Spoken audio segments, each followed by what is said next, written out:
Hello friends, AmyR here with Prairie Paper and Ink.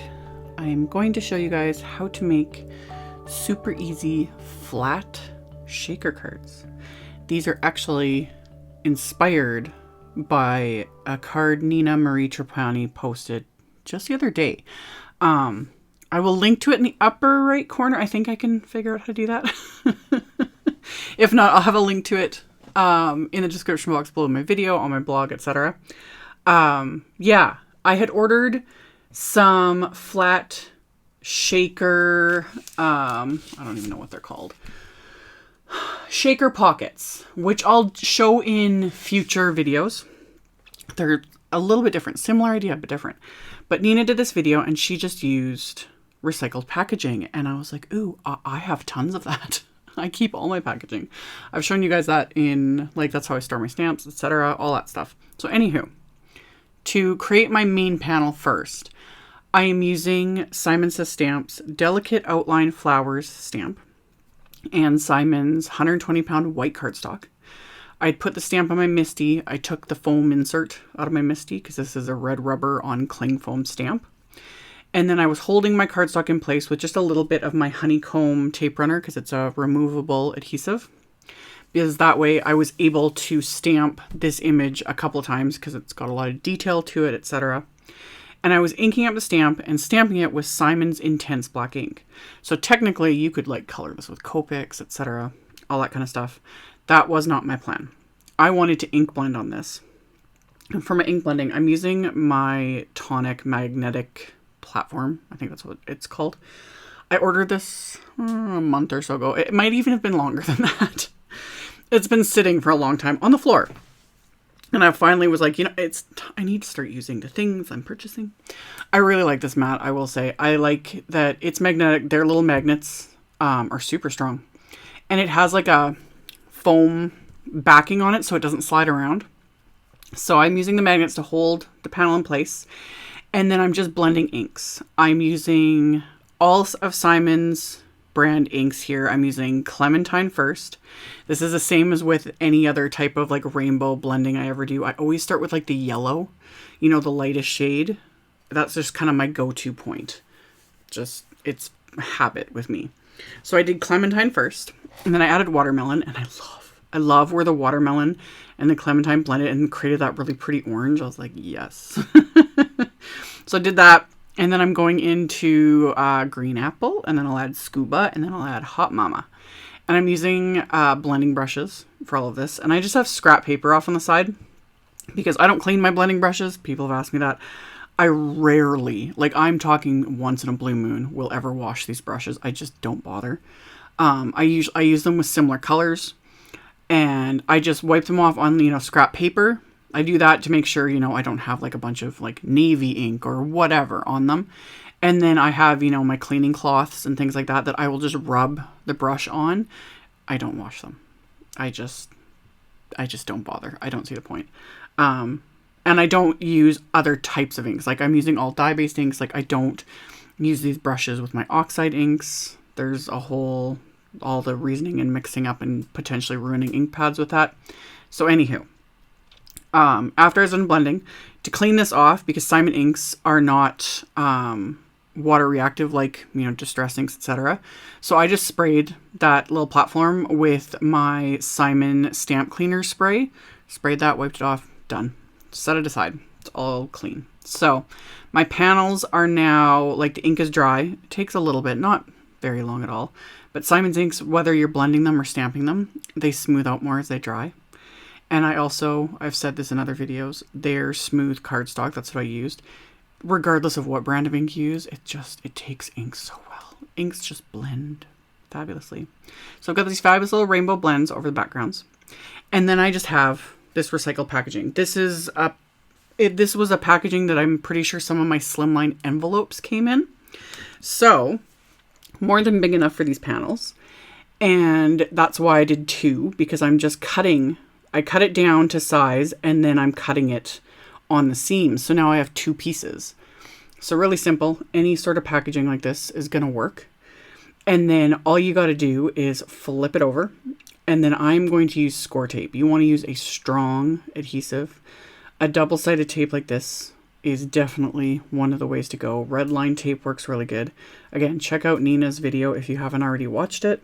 She used red line tape, I think. Same idea, just something really good and strong, and you just apply it around the edges of the back of your panel. And it doesn't matter what size of panel you want to do. It just depends on kind of what packaging, like what size your packaging is, whether or not you can cut it down, etc. So my panels, I cut them down to roughly, they were like 3 3/4 by 5. Yeah, I could have done a full A2 size if I'd wanted to, but I wanted to make these a little smaller than the card. So after I've got the adhesive in place, I've placed my panel face down onto that little piece of packaging. And then I'm pulling off the adhesive only on 3 sides. And then I'm just folding up the edges of this packaging and pressing it down onto the adhesive. And you could leave the little corner areas, but I don't like how, if the fold over isn't perfect, it is peeking out on the other side. Plus it just kind of bumps up a bit. So I use my scissors to just trim that off and it's good to go. And the 4th side that I haven't adhered yet, that's where I'm going to add my shaker bits. So you can use sequins or you can use whatever you want. I use this time just a bunch of chunky glitter. This is all like Studio Claudia chunky glitter. So I've got some like chunky dots, chunky sparkle, chunky majestic. Got to have a mixture going on here. I was so excited shaking it up. I got it all over my desk. I'll clean it up later. Not a big deal. So did all this. You also, yes, you technically could probably use like straight up glitter, you know, dry glitter, because usually a ton of us have a lot of it. I might try that down the road. I'm a little hesitant just because I'd be worried about it like somehow managing to seep out a corner or something, because, you know, glitter just can be awful sometimes. But I like the look of the chunky glitter, plus it gives it that fun little, you know, shaker sound. So after I've, you know, put that in there, that's when you flip it back over, peel off the 4th side, fold over the piece, and there you have a flat shaker. Like, so easy. So easy, so fun. You guys are going to be seeing a lot of these on my channel, I'm sure, because it's such a great way to use up some of this packaging, because there's so much of it, and it makes such a cute little shaker card, and it's flat, so this is going to be so much easier to mail, and I'm not having to sit and fiddle with foam tape. I love regular shakers too, because there's just nothing more fun, I think, than shaker cards, but this is just another really easy option, and I kind of love it. So I repeated the process with the second panel. Did the 3 sides, trimmed off the corners, filled it up with my little shaker chunky glitter bits, and then adhered the 4th side, and then I set those backgrounds aside.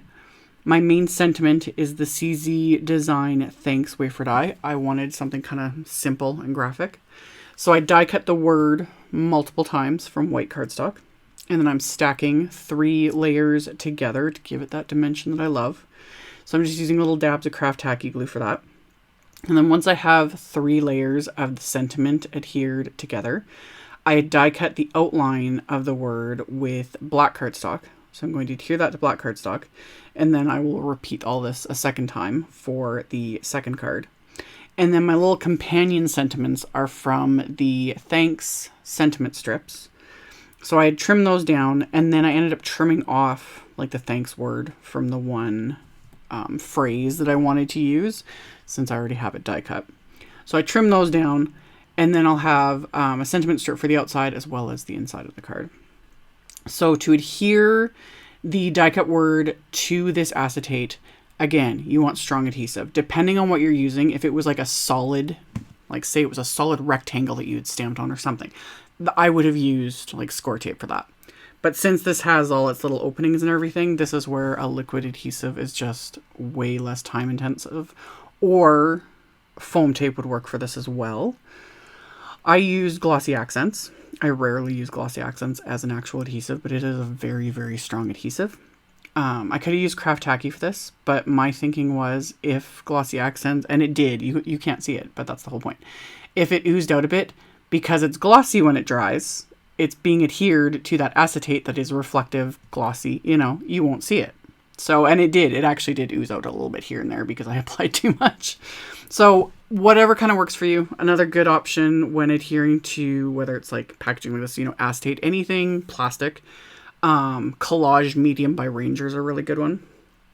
Again, it depends on just what you're doing and what you're working with. But good double-sided tape like score tape that I'll have links to. And then things like glossy accents, really strong liquid adhesive.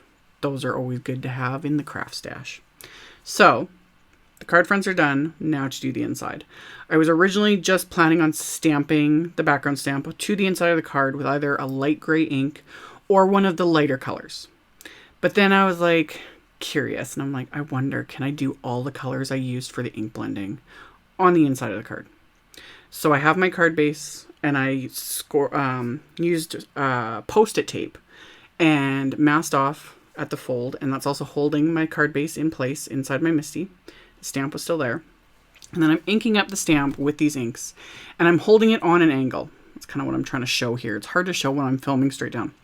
But I'm holding the stamp pad at an angle so that it is only being used like on the very edge of the ink pad, and then doing these like stripes of color. And again, I started with the Clementine, my lightest ink, and then did all the other colors. And then I stamped it. And I definitely clapped when I lifted the lid. It turned out perfect. I was so, this again is one of those times I was like, ooh, this would make a really fun card front. So yeah, this worked really, really well. I'm going to have to do it again. The colors just blended so well. These are great stamping inks, etc. I am just kind of eyeballing it. You can somewhat see the darker colors, but this is a red rubber stamp. So like that Clementine, I'm literally just guessing, you know. But if I was doing a clear stamp, you can always put like copy paper or cardstock underneath to see, you know, where the ink is, etc. I get grief from viewers over that because I don't do that very often because I can generally see it. I know. But with this red rubber, it wouldn't matter. So I did the exact same thing, holding the ink pads on an angle and then just tapping them, inking up the stamp, letting like some of the colors like overlap a little bit. And then stamping that onto the inside. And then I have this rainbow of colors with this. I love this background stamp. It's just gorgeous. So stamp that. I've got the insides and now they kind of mimic the ink blending on what will be the front of the card. So I just adhered my little companion sentiment strip onto the inside of each of these cards. And then I am going to fold these down, reinforce that little spine with my bone folder. And then I'm going to adhere these little shakers to the front of the card. So again, you could technically pop this up with foam tape if you want to mention, but the whole point was to keep this as flat as possible, just to see. So I used wider score tape this time. Honestly, doesn't matter. You can use whatever you want, but I have a drawer full of score tape. So I used score tape, and then I was redundant and even added a bit of craft tacky glue. Again, you don't need to. Score tape is strong enough to hold pretty much anything. So adhered these to the card base with score tape. I also liked the score tape because I purposely applied it so it covered the edges of that packaging on the back. So like this is sealed shut. Like this shaker ain't going nowhere. All those contents are just staying. So this was really fun. Again, if you haven't watched Nina's video, I highly recommend it. I highly recommend subscribing to her channel and watching her videos. I'm always inspired. Like her use of color and just...